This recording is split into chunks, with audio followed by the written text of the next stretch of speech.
ನಮಸ್ಕಾರ ಆತ್ಮೀಯ ವಿದ್ಯಾರ್ಥಿಗಳಿಗೆ. ಇವತ್ತು ನಾನು ನಿಮ್ಮ ಇಂಗ್ಲೀಷ್ ಟೀಚರ್ ಲಕ್ಷ್ಮೀ ನೇಗಿನಾಳ್.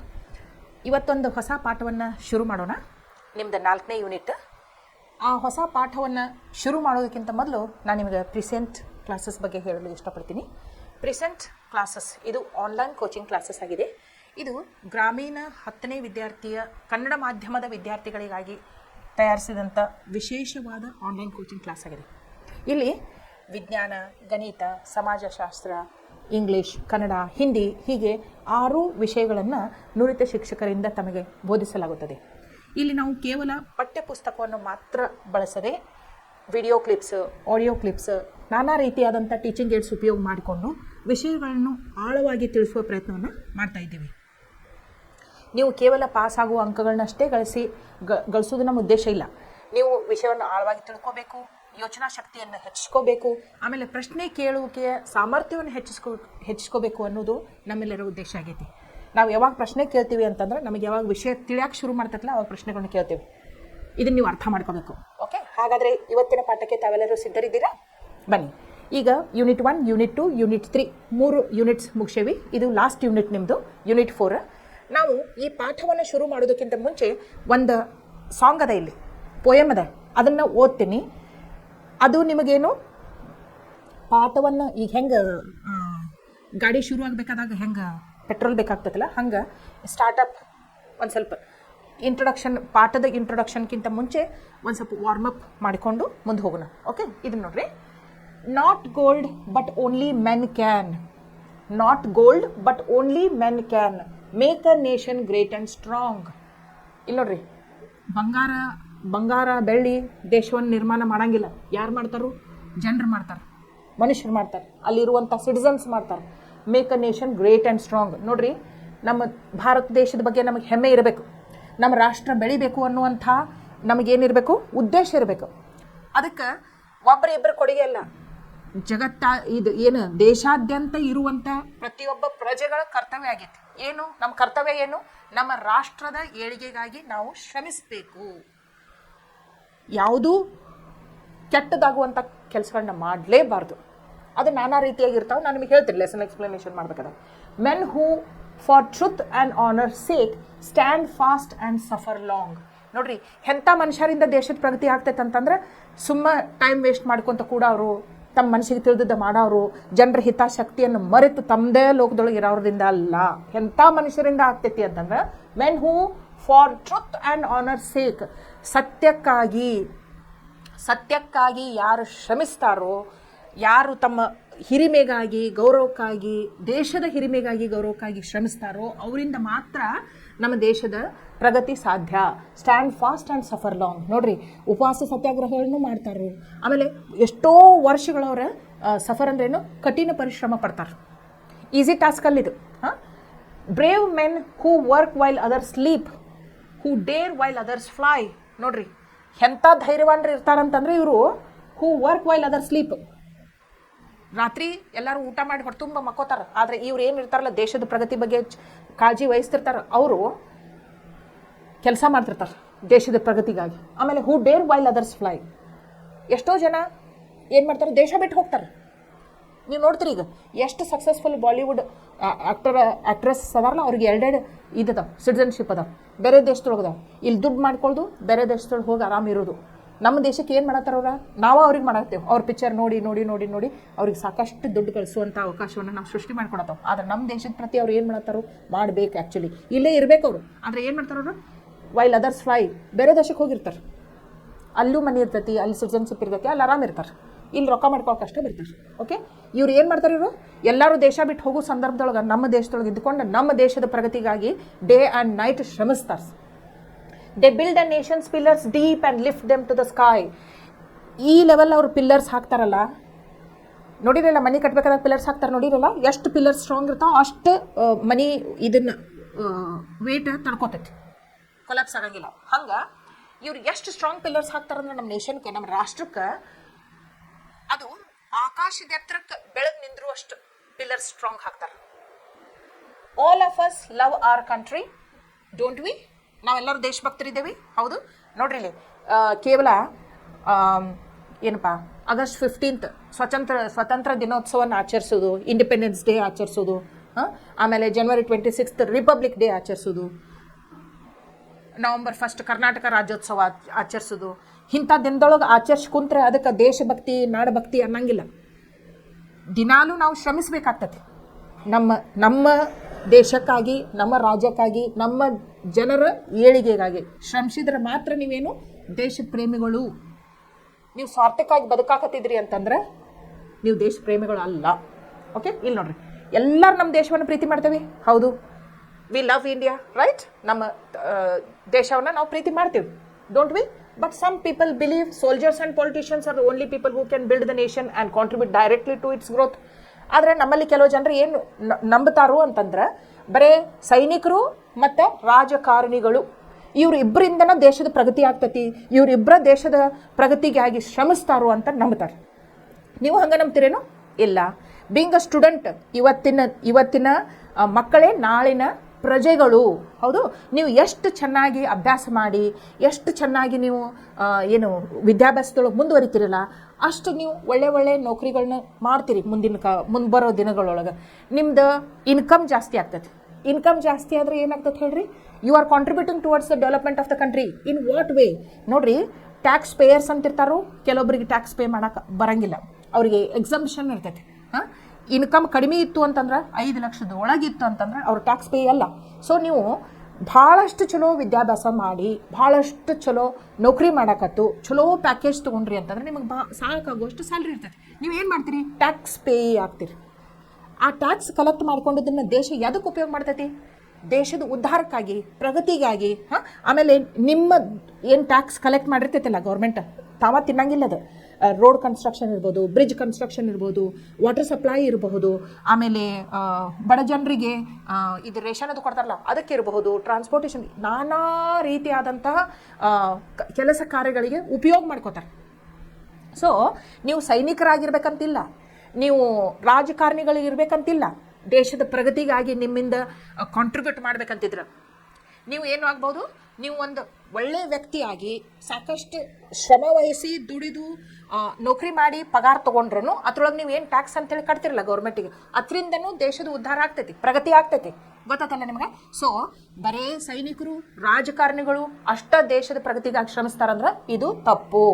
ಪ್ರತಿಯೊಬ್ಬರು ಪ್ರಜೆಗಳು ದೇಶದ ಉನ್ನತಿಗಾಗಿ ಶ್ರಮಿಸ್ಬೋದು, ಕಾಂಟ್ರಿಬ್ಯೂಟನ್ನು ಮಾಡಬಹುದು. ಇಲ್ಲಿ ನೋಡ್ರಿ, ಡೂ ಯು ಅಗ್ರಿ? ನಾವು ಅಗ್ರಿ ಆಗೋದಿಲ್ಲ ಇದಕ್ಕೆ. ಬರೀ ಸೈನಿಕರು ರಾಜಕಾರಣಿಗಳು ಅಷ್ಟೇ ದೇಶದ ಪ್ರಗತಿಗಾಗಿ ಶ್ರಮಿಸ್ತಾರಂದ್ರೆ ನಾವು ಅಗ್ರಿ ಆಗೋಂಗಿಲ್ಲ. ಬೀಂಗ್ ಅ ಟೀಚರ್, ನಾನು ದೇಶದ ಪ್ರಗತಿಗಾಗಿ ಶ್ರಮಿಸ್ತೇನೆ. ಯಾಕೆ? ನಾ ವಿದ್ಯಾರ್ಥಿಗಳಿಗೆ ಪಾಠ ಮಾಡ್ತೀನಿ. ಪಾಠ ಮಾಡಿನ ವಿದ್ಯಾರ್ಥಿಗಳು ನನ್ನಿಂದ ಶಿಕ್ಷಣವನ್ನು ಪಡೆದುಕೊಂಡನ ದೊಡ್ಡ ವ್ಯಕ್ತಿಗಳು ಆಗ್ತಾರಾ ಇಲ್ಲ? ಸೊ ನಾ ಕಾಂಟ್ರಿಬ್ಯೂಟ್ ಮಾಡಾಕತ್ತೀನಿ, ನನ್ನ ವತಿಯಿಂದ ನಾನು ಕಾಂಟ್ರಿಬ್ಯೂಟ್ ಮಾಡಾಕತ್ತೀನಿ ದೇಶದ ಏಳಿಗೆಗಾಗಿ. ಹೌದಿಲ್ಲ? Okay, even at all teacher contributes, right? How can simple or common man contribute to strengthen the country? ನೋಡ್ರಿ, ಪ್ರತಿಯೊಬ್ಬರು ದೇಶದ ಉನ್ನತಿಗಾಗಿ, ಪ್ರಗತಿಗಾಗಿ ಪ್ರತಿಯೊಬ್ಬರು ಕಾಂಟ್ರಿಬ್ಯೂಟ್ ಮಾಡಬಹುದು ಅಂತ ನಾನು ಹೇಳ್ತೀನಿ. Discuss with your friends. ನಾನು ಹೇಳಿದ್ನಲ್ಲ ಈಗ ಹೆಂಗೆ ಮಾಡ್ಬೋದು ಅಂತೇಳಿ. ಜಸ್ಟ್ ನೀವು ಒಂದು ಚಲೋ ನೌಕರಿ ಹಿಡ್ಕೊಂಡ್ರೆ ಸಾಕು, ಟ್ಯಾಕ್ಸ್ ಪೇ ಆದ್ರೆ ಸಾಕು, you are contributing towards the development of the nation. ಅದೇ ರೀತಿ ನಾನಾ ರೀತಿಯಾಗಿ ನೀವು ದೇಶ ಸೇವೆಯನ್ನು ಮಾಡ್ಬೋದು, ಅದೆಲ್ಲ ನಿಮಗೆ ಬಿಟ್ಟದ್ದು. ಓಕೆ, ಒಂದು ಸಿಂಪಲ್ ಎಕ್ಸಾಂಪಲ್ ನಾನು ನೀವು ಕೊಟ್ಟೆ, ಹೆಂಗೆ ನೀವು ಪ್ರತಿಯೊಬ್ಬರು ಜನಸಾಮಾನ್ಯರು ಪ್ರತಿಯೊಬ್ಬರು ಹೇಗೆ ದೇಶದ ಪ್ರಗತಿಗಾಗಿ ತಾವು ಕಾಂಟ್ರಿಬ್ಯೂಟ್ ಮಾಡ್ಬೋದು ಅನ್ನೋದಕ್ಕೆ ಒಂದು ಎಕ್ಸಾಂಪಲ್ ಕೊಟ್ಟೆ. ಹಿಂಗೆ ಸಾಕಷ್ಟು ಅದಾವು. ನಿಮ್ಮ ಫ್ರೆಂಡ್ಸ್ ಜೊತೆ ನೀವು ಕೂಡಿ ಡಿಸ್ಕಸ್ ಮಾಡಿರಿ. Okay, that was before beginning with the letter, before beginning with the lesson, unit 4 lesson. ನೋಡ್ರಿ, ಇದು ಡಾಕ್ಟರ್ BR ಅಂಬೇಡ್ಕರ್. ಈ ಪಾಠವನ್ನು ನಾವು ಇವತ್ತು ಶುರು ಮಾಡ್ತೇವೆ. Doctor BR Ambedkar. ಈಗ ನೋಡ್ರಿ, ಇದು ಡಾಕ್ಟರ್ ಅಂತ ಐತಲ್ಲ, ಅವರು PhD ಮಾಡಿದವ್ರಿಗೆ ಡಾಕ್ಟರ್ ಅಂತ ಹಾಕ್ತಾರೆ. ಹೌದು, ವೈದ್ಯರಿಗೇನು ಡಾಕ್ಟರ್ ಅಂತಾರೆ, ಬಟ್ PhD ಮಾಡ್ಕೊಂಡವ್ರಿಗೆ ಡಾಕ್ಟರ್ ಅಂತಾರೆ. BR ಅಂಬೇಡ್ಕರ್ ಅಂದರೆ ಭೀಮರಾವ್ ಅಂಬೇಡ್ಕರ್. ಇವ್ರ ಹೆಸರು ನೀವು ಕೇಳಿರಿ. ಇವ್ರದ್ದು ಒಂದು ದೊಡ್ಡ ಕೊಡುಗೆ ಐತಿ.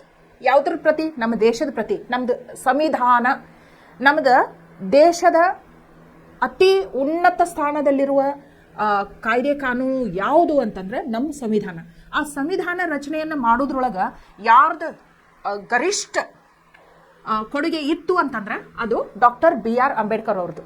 ನೋಡ್ರಿ, ನಿಮಗೆ ಪ್ರತಿ ವರ್ಷ ಒಬ್ಬೊಬ್ಬರದ್ದು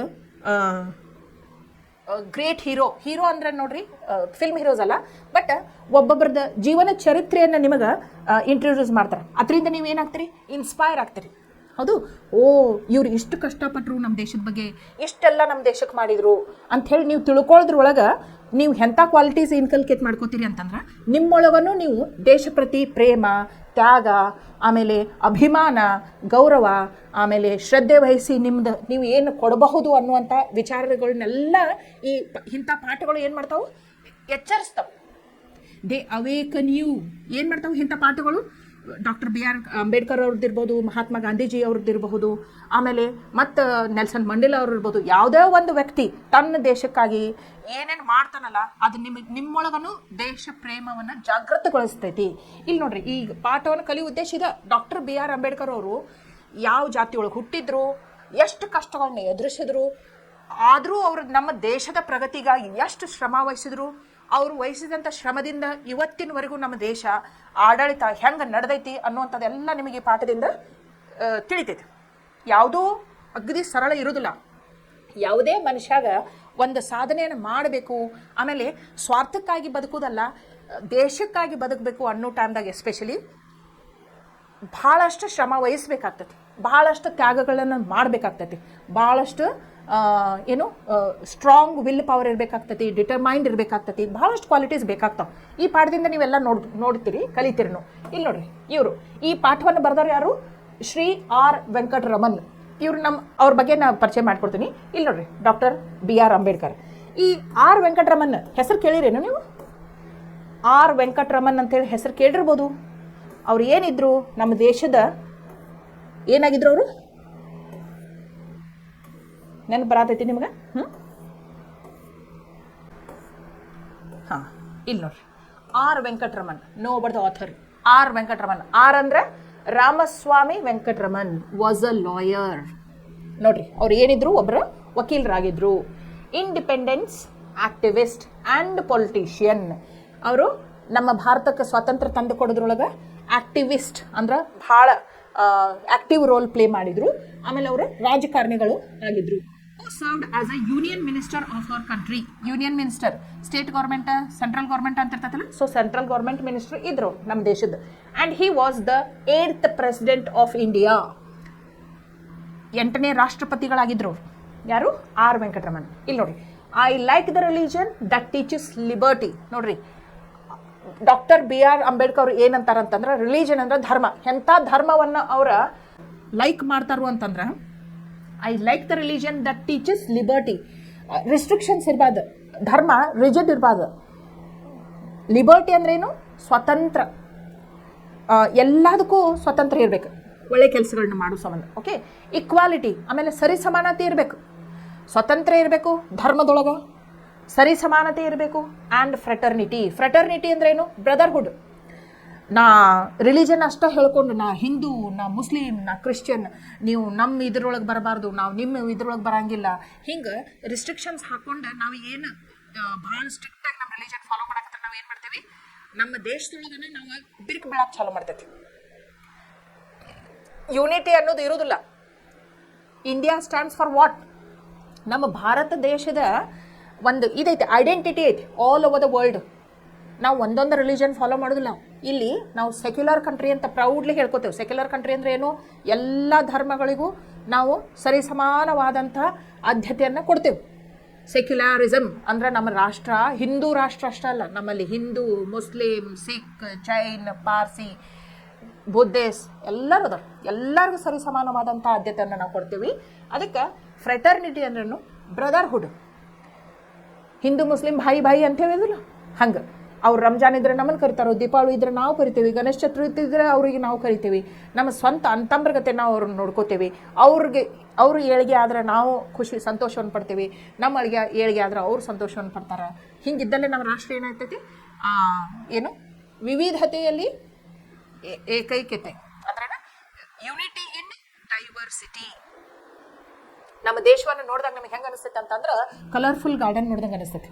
ಕಲರ್ಫುಲ್ ಗಾರ್ಡನ್, ಭಾಳ ಕಲರ್ದು ಹೂವು ಇರ್ತಾವೆ, ಆದ್ರೆ ನೋಡೋರ ಕಣ್ಣಿಗೆ ಮಾತ್ರ ಭಾಳ ಚಂದ ಕಾಣಿಸ್ತೈತೆ. ಹಂಗೆ ನಮ್ಮ ಆಡೋ ಭಾಷೆಗಳು ಸಾಕಷ್ಟು ಅದಾವು, ನಾವು ಫಾಲೋ ಮಾಡೋ ರಿಲಿಜನ್ಸ್ ಸಾಕಷ್ಟು ಅದಾವು, ತಿಂಡಿ ತಿನ್ನೋ ನಮ್ಮ ಪದ್ಧತಿಗಳು ಬೇರೆ ಅದಾವು, ನಾವು ಹಬ್ಬ ಆಚರಿಸೋ ಪದ್ಧತಿಗಳು ಬೇರೆ ಅದಾವು, ವಿವಿಧತೆ ಭಾಳ ಐತಿ ನಮ್ಮ ದೇಶದೊಳಗೆ. ಸೊ ಆದರೂ ನಾವು ಏನು ಮಾಡ್ತೀವಿ, ವಿವಿಧತೆಯಲ್ಲೇನ ಏಕೈಕತೆ ಅಂದ್ರೇನ ಯುನಿಟಿ ಇನ್ ಡೈವರ್ಸಿಟಿ ಅನ್ನುವಂಥ ಸಿದ್ಧಾಂತವನ್ನು ನಾವು ಪಾಲಿಸ್ತೀವಿ. ಓಕೆ, ಸೊ ಇದು ಆರ್ ವೆಂಕಟರಮಣ್ ಅವರು ಬರೆದಂತಹ ಪಾಠ. ಡಾಕ್ಟರ್ BR ಅಂಬೇಡ್ಕರ್, ಭೀಮ್ರಾವ್ ಬಾಬಾ ಸಾಹೇಬ್ ಅಂಬೇಡ್ಕರ್, ಬಾಬಾ ಸಾಹೇಬ್ ಅಂತ ಕರಿತಿದ್ರು ಅವ್ರಿಗೆ ಎಲ್ಲರೂ ಪ್ರೀತಿಯಿಂದ. ಓಕೆ, ಈಗ ಪಾಠವನ್ನು ಶುರು ಮಾಡೋಣ. Doctor BR Ambedkar, doctor Baba Saheb Ambedkar. Okay,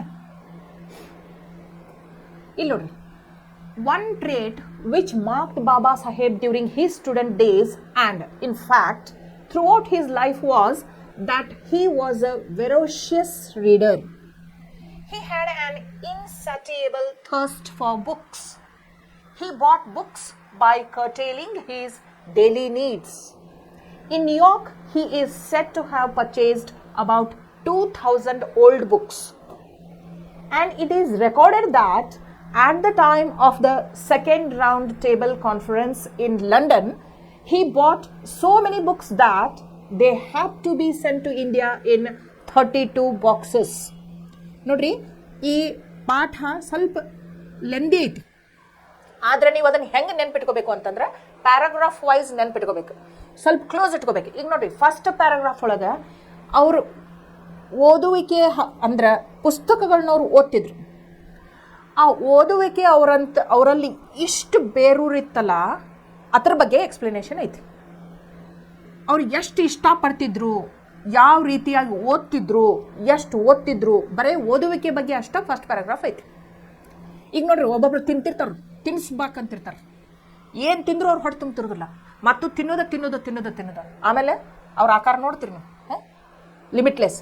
but ಇಲ್ಲಿ ತಿಂಡಿ ಪೋತ ಅಥವಾ ತಿನ್ಸುಬಾಕ ಅನ್ನೋದ್ರ ಬದಲಿ ಇವ್ರಿಗೆ ಹಸು ಯಾವುದಕ್ಕಿತ್ತಂತಂದ್ರೆ ಊಟ ಮಾಡೋದ್ರ ಕಡೆ ಅಲ್ಲ, ತಿಂಡಿ ತಿನಿಸು ತಿನ್ನೋದ್ರ ಕಡೆ ಅಲ್ಲ, ಓದುವಿಕೆ ಪ್ರತಿ ಎಷ್ಟು ಹಸು ಇತ್ತಂದ್ರೆ ಅವ್ರಿಗೆ ಭಾಳಷ್ಟು ಪುಸ್ತಕಗಳನ್ನ ಅವ್ರು ಕೊಂಡ್ಕೊಳ್ತಿದ್ರು, ಓದ್ತಿದ್ರು. ಈಗ ನೋಡ್ರಿ, ಲೈನ್ ಬೈ ಲೈನ್ ಎಕ್ಸ್ಪ್ಲನೇಷನ್ ಮಾಡ್ತೀನಿ ನನಗೆ. One trait which mark Baba Saheb during his student days. Trait ಅಂದ್ರೆ ಏನು? ಹವ್ಯಾಸ, ಹ್ಯಾಬಿಟ್.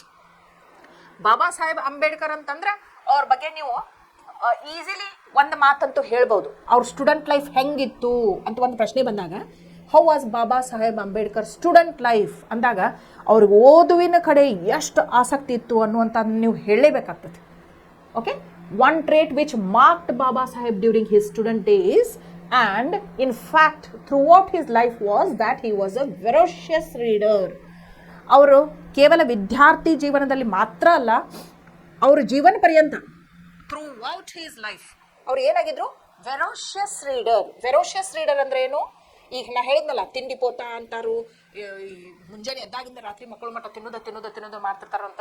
ಅವ್ರಿಗೆ ಹಸುವ ಇದಾಗೋದಿಲ್ಲ, ಮುಗಿಯೋಂಗಿಲ್ಲ. ಹಂಗೆ ಓದುವಿನ ವಿಷಯದೊಳಗೆ ಬಾಬಾ ಸಾಹೇಬ್ ಅಂಬೇಡ್ಕರ್ ಹಸು ಇಷ್ಟಿತ್ತು ಅಂತಂದ್ರೆ ಅವ್ರಿಗೆ ಎಷ್ಟು ಓದಿದ್ರು ಸಾಕು ಅನಿಸ್ತಿರ್ಕಿಲ್ಲ. ಸೊ ಒಂದು ಪ್ರಶ್ನೆ ಬರ್ತೈತಿ ನಿಮಗೆ, ಏನಂತ ಬರ್ತೈತೆ ಅಂದ್ರೆ, write few sentences to prove that Baba Saheb was a voracious reader ಅಂತ ಬರ್ತೈತೆ. ಈಗ ಮುಂದೆ ಎಕ್ಸ್ಪ್ಲನೇಷನ್ ಐತಲ್ಲ, ಅವ್ರು ವೆರೋಷಿಯಸ್ ರೀಡರ್ ಅಂತ ನೀವು ಹೆಂಗೆ ಹೇಳ್ತೀರಿ ಅಂತಂದಾಗ ಇದನ್ನ ನೀವು ಎಕ್ಸ್ಪ್ಲನೇಷನ್ ಬರಿಬೇಕಾಗ್ತದೆ. ನೋಡ್ರಿ, he had an insatiable thirst for books. Insatiable ಅಂದ್ರೇನು? ಸ್ಯಾಟಿಸ್ಫೈ ಆಗ್ಲಾರ್ದಂಥದ್ದು. ಈಗ ನೋಡ್ರಿ, ನಾವು ಯಾವತ್ತಲೂ ಹೇಳ್ತಿರ್ತೀವಿ ಅನ್ನದಾನ, ನೀರು ದಾನ ಶ್ರೇಷ್ಠ ದಾನ ಅಂಥೇಳಿ. ವಿದ್ಯಾದಾನನೂ ಶ್ರೇಷ್ಠ ದಾನನ. ಆದರೆ ಇಲ್ಲಿ ನೋಡ್ರಿ, ಅನ್ನದಾನ ನೀರು ದಾನ ಶ್ರೇಷ್ಠ ದಾನ ಅಂತ ಯಾಕೆ ಹೇಳ್ತೀವಿ? ನೀವು ಯಾರಿಗೋ ಒಬ್ರಿಗೆ ಹಸಿದವ್ರಿಗೆ ಊಟಕ್ಕೆ ಕೊಟ್ರೆ ಅವ್ರು ಹೊರತುಂಬ ಉಂತಾರೆ, ತೃಪ್ತಿ ಆಗಿಬಿಡ್ತೈತಿ ಅವ್ರಿಗೆ. ನೀರೊಡಿಕೆ ಆಗೈತಿ ಅಂದವ್ರಿಗೆ ಒಂದು ಸ್ವಲ್ಪ ನೀರು ಕೊಟ್ರೆ ತೃಪ್ತಿ ಆಗಿಬಿಡ್ತೈತಿ. ನೀವು ನೀರು ಕುಡಿ ಅಂತೇಳಿ ಒಂದು ಬಕೆಟ್ ನೀರು ಇಟ್ಟರೆ ಅವ್ರು ಕುಡಿಯೋಂಗಿಲ್ಲ. ಅವ್ರು ನೀರೊಡಿಕೆ ಬಾಯಾರಿಕೆ ಎಷ್ಟು ಇರ್ತೈತಿಲ್ಲ ಅಷ್ಟೇ ಕುಡಿತಾರೆ. ಹೊರತುಂಬ ಉಣ್ಣು ಅಂತೇಳಿ ಇಷ್ಟು ಇಟ್ಟರೂ ಅವ್ರು ತಿನ್ನೋದಿಲ್ಲ. ತಮ್ಗೆ ಎಷ್ಟು ಹಿಡಿತೈತಿಲ್ಲ ಅಷ್ಟೇ ತಿಂತಾರೆ. ಸೊ ತೃಪ್ತಿ ಆಗುವಂಥವು ಇವೆರಡು ಮನುಷ್ಯಾಗ. ಅದನ್ನು ನೀವು ದುಡ್ಡು ಇಡ್ರಿ, 1 ಲಕ್ಷ ಕೊಟ್ರೆ ಇನ್ನೊಂದು 10 ಲಕ್ಷ ಕೊಡು ಅಂತ ಹೇಳ್ತಾರೆ, ಹೌದಿಲ್ಲ? ಸೊ ಯಾಕೆ ಶ್ರೇಷ್ಠ ದಾನ ಅಂತೀವಂದ್ರೆ ಅನ್ನದಾನ ನೀರು ದಾನ ತೃಪ್ತಿ ಆಗಿಬಿಡ್ತೈತಿ ಮನುಷ್ಯಾಗ. ಅದಕ್ಕಿಂತ ಹೆಚ್ಚು ತೊಗೊಳಕ್ಕೆ ಸಾಧ್ಯ ಇಲ್ಲ ಅವ್ರು. ಸೊ ಹಂಗೆ ಇಲ್ಲಿ ಏನಂತಂದ್ರೆ, ಹಿ had an ಇನ್ಸೆಟಿಬಲ್ thirst for books. ಈಗ ಅವ್ರು ತೃಪ್ತಿನೇ ಆಗ್ತಿರ್ಕಿಲ್ಲ. ಎಷ್ಟು ಪುಸ್ತಕಗಳನ್ನ ಓದಿದ್ರು, ಎಷ್ಟು ನಾಲೆಜನ್ನು ಅವ್ರು ತಿಳ್ಕೊಂಡು ತಮ್ಮೊಳಗೆ ಇಟ್ಕೊಂಡ್ರು ಅವ್ರಿಗೆ ಇನ್ನೂ ಹಸಿವು ಇರ್ತಿತ್ತು, ಇನ್ನೂ ಅವ್ರಿಗೆ ಬಾಯಾರಿಕೆ ಇರ್ತಿತ್ತು ಬುಕ್ಸ್ ಓದಬೇಕು ಅನ್ನೋಂಥದ್ದು. Okay, he had an insatiable thirst for books. ಯಾವ್ದ್ರ ಪ್ರತಿ ಇತ್ತು ಅವ್ರಿಗೆ ಬಾಯಾರಿಕೆ? ಯಾವ್ದ್ರ ಪ್ರತಿ ಆಗ್ತಿತ್ತು? ಪುಸ್ತಕಗಳ ಪ್ರತಿ. Okay, he bought books by curtailing his daily needs. He bought, by bought, V1 V2 ನೋಡ್ಕೊಳ್ರಿ ಇಲ್ಲಿ ಸಿಂಪಲ್ ಪಾಸ್ಟ್ ಟೆನ್ಸ್ ಒಳಗೆ ಐತಿದೆ. He bought books by curtailing. Curtailing ಅಂದ್ರೇನು?